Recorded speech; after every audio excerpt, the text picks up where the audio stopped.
What up, everybody? This is LG, the movie man with Wait For It movie reviews, where we let you know if you should go see it or if you should wait for it. This is our second episode. We're going to break on off into the movie Little. This is directed by Marseille Martin. She's actually one of the youngest director, producer, and actually starred in her own movie. But her co-star Issa Rae from the show Insecure, these two play, Issa is Marseille's assistant, and Marseille, basically she was bullied in school, and her older self, Regina Hall, she actually gets her revenge by being a bully herself. But this movie, it's a nice little gem. I enjoyed it. Is it a movie I'm going to tell you to go see or wait for it? I definitely am going to tell you to go see this one. Go check that out.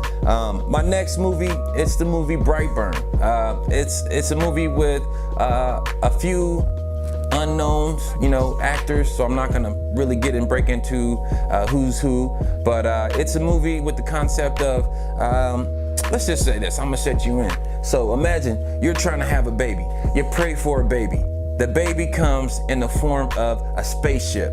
In this spaceship is a little baby that looks just like a normal human baby. So what does this family do? They take care of the baby. And the baby grows up to be a young boy that finds out he has special powers. And it's not the same story as Superman, because this kid actually uses his special powers for evil. He's a super villain. So it's a pretty cool concept. Is this a movie I'm going to tell you to wait for or go see? I'm definitely going to tell you to go check this one out, because this one kind of, freaks your mind out a little bit, because you're expecting it to go one way and it goes the complete opposite.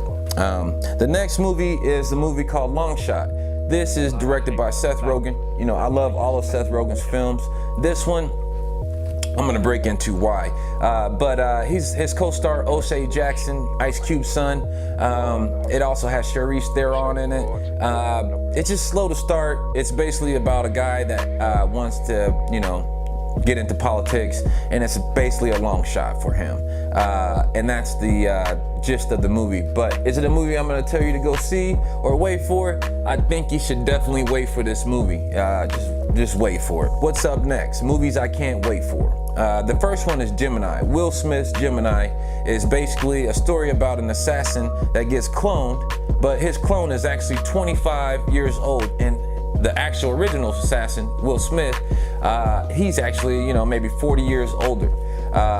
So it's a cool concept, and I'm really excited about seeing it. Will Smith movies, how are you not? The next one is John Wick 3. John Wick 3, this is the third installment from the John Wick 3. Of course, he's still upset about his dog being killed, so he's coming after everybody. But I think in this one, everybody's coming after him because he's been ousted by the assassin's, family.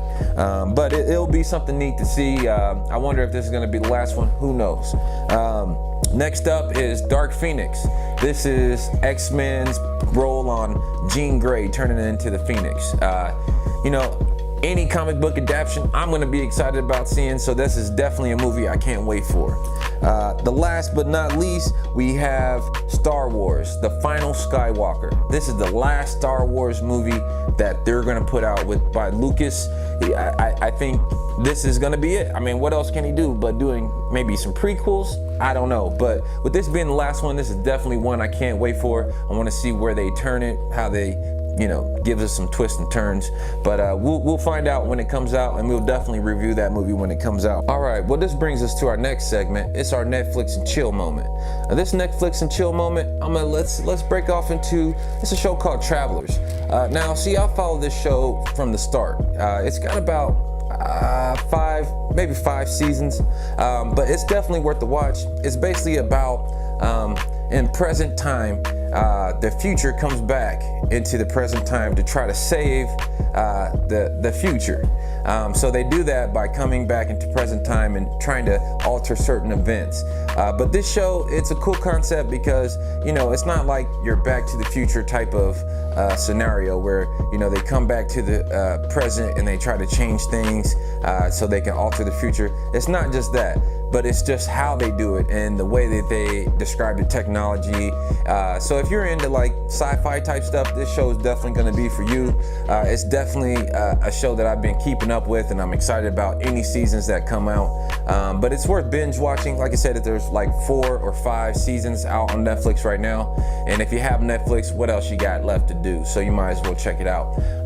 My next one, we're gonna break it off, and we're gonna go off into a different streaming service for my Netflix and chill moment. This is actually come from Hulu. This show is called Future Man. This is a show that's directed by Seth Rogen, and it's about, well, actually, it's another show where a kid in present time is playing a video game, and by beating the game, these warriors in the future come back to recruit him, because all along this video game has been a way they've been recruiting individuals, because they think once they beat this game, they're going to be able to beat the villain.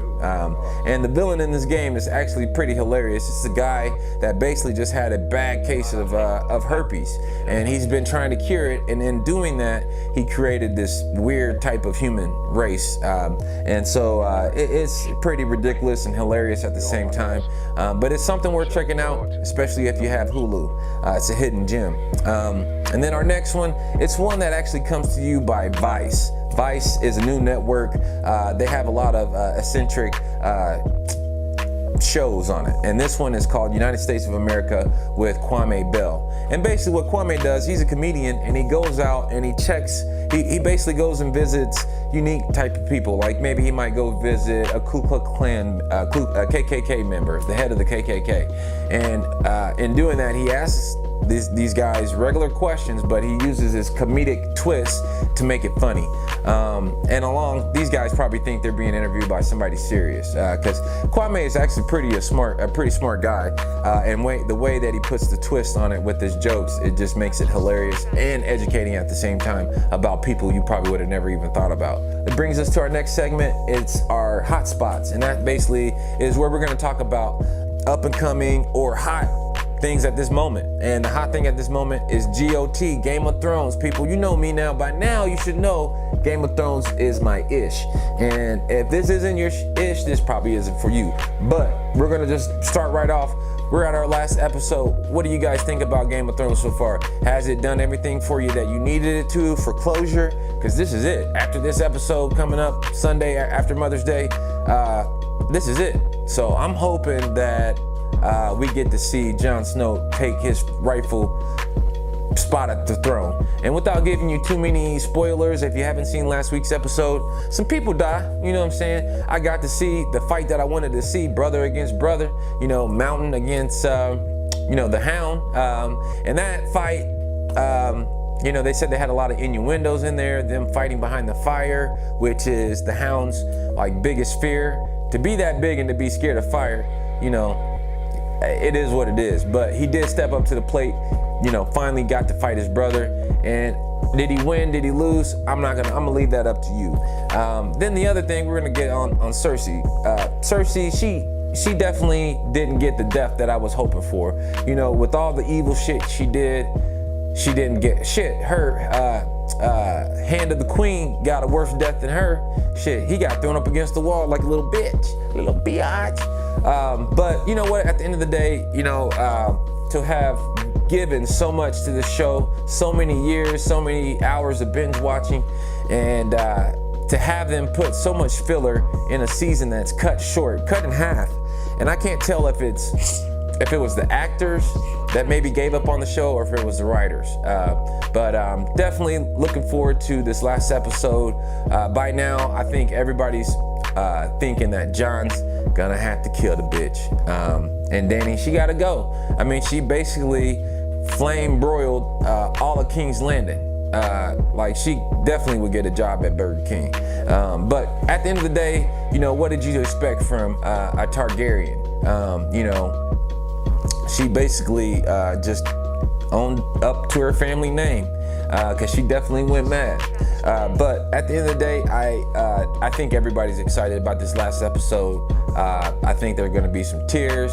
I think there's going to be maybe some, maybe that's something that's left up in the air, and I hope not, but I think there is going to be a few things left up in the air, and maybe they come back with a prequel, which I think that they are planning to do some filming on a prequel of Game of the Thrones.